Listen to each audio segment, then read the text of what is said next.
Hello everyone. Today we're going to talk about Bitcoin, and let's start with the fact that I'm wearing a t-shirt with a bull on it which reflects my bullish long-term outlook.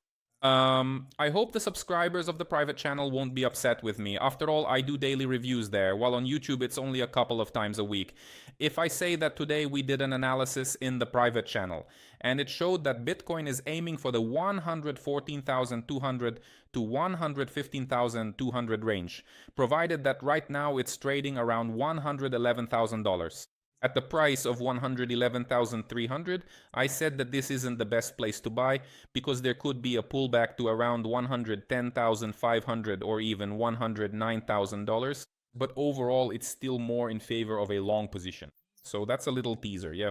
You can even stop watching now, but my expectations are bullish. Now let's take a look at the charts. Let's see what we had, what happened, and what we should expect next. We had a massive drop on October 10th. I'm not going to call it manipulation. It's just that everyone started going long together, and when there are too many longs in the market gets pushed down, it unloads because there's no one left to buy. The market stops rising when there are no more buyers. The market stops falling when there are no more sellers. That's a dogma, and no Trump can influence it. Now let's take a look. After that rebound, I expected growth to around $115,000. The pattern remained intact.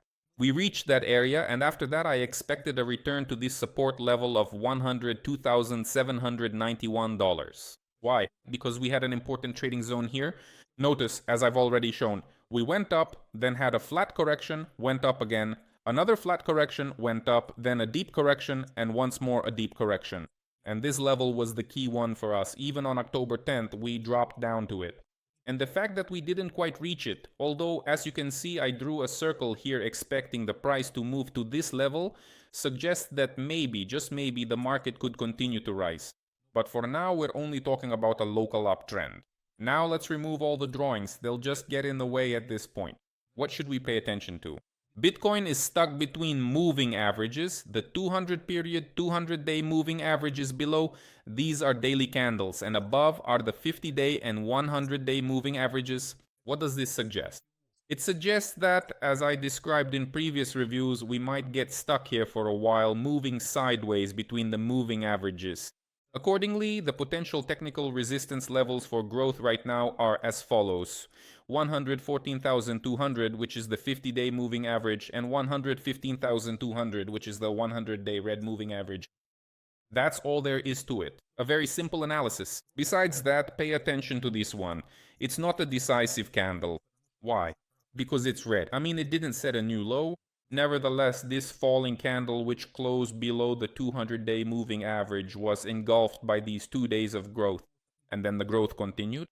Accordingly, from a technical standpoint, the next target level is this red candle here, which is at least $113,000. Now let's look at the higher and lower time frames. Monthly candles.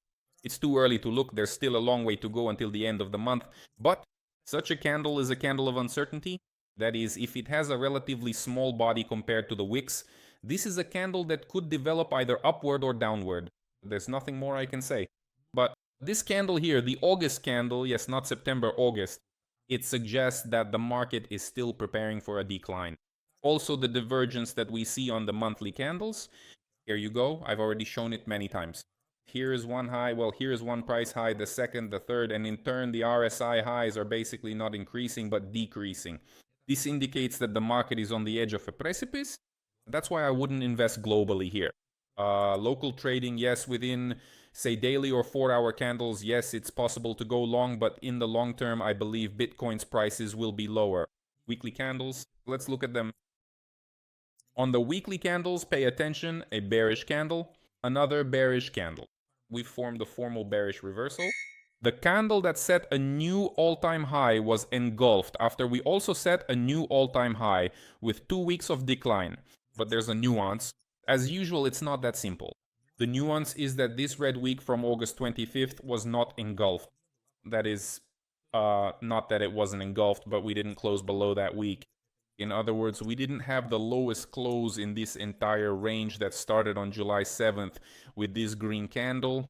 And since we didn't close lower, we can assume a sideways movement with a return at least to this area where the cursor is $114,000, right?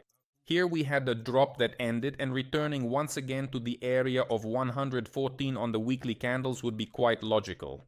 At the same time, notice that we approached the 5-week moving average. Look, we approached it once, twice, 3 times, now we've come close again, which means there's a high probability we'll test it. And if we at least touch it, the chances of us heading towards the 100-week moving average in the area of $81,000 increase significantly. That's the situation. Let's look at the 4-hour candles since we've already looked at the daily ones. So monthly candles show uncertainty, but the divergence points to the risks of a significant global decline. What we've seen isn't even a decline. The weekly candles at the moment suggest growth, at least towards the area of $114,000. The daily candles also point to growth towards the 114,200, 115,200 area. And only if we close above all the moving averages on the daily time frame, then we can consider going long. Specifically a real long position, a big and very large scale one. But for now it's too early. So, on the 4-hour candles, pay attention. We've broken through all the moving averages on the downside and tested the 200 period moving average. As for the 50 period moving average, which is the fastest one, but at that time it was the farthest away, we didn't get close to it. This is the first touch of the 50 period moving average. So what conclusion do we draw from this? We conclude that there is a high probability we will test it, either by touching it or moving into the area of $110,400. Or maybe this flat phase will drag on and go significantly lower into the area around $105,600. Somewhere around this trading zone, or at least this one here, from where the growth started at 106,700. That's why I think it's risky to buy right now. There are other metrics, but I won't talk about them. That's already for the private channel. But that's not the point. I've already turned myself inside out as it is. So for now, buying here and now is not the right move. But from the perspective of daily and weekly candles, our target area is right here. So when is the right time to buy? Well, at the very least, after we return to the 50 period moving average on the 4-hour chart, test it and see a green candle with a bounce.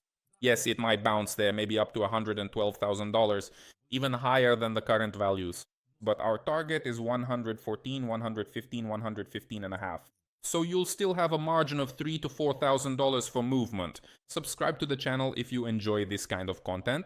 See you next time. Goodbye.